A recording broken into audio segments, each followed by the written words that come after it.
He wore no crown of hammered gold, but one woven from the quiet hours when the world forgets to speak.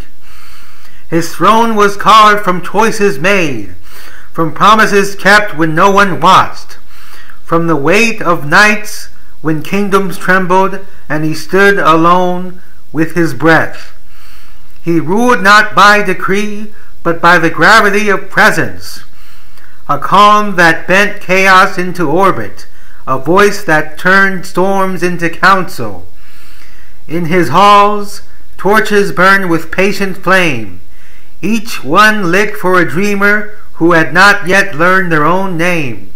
And when the sky slept open with the questions of tomorrow, he stepped into the dark with a lantern of listening, a sword of clarity, and a crown made of stars that had chosen him because he chose to see.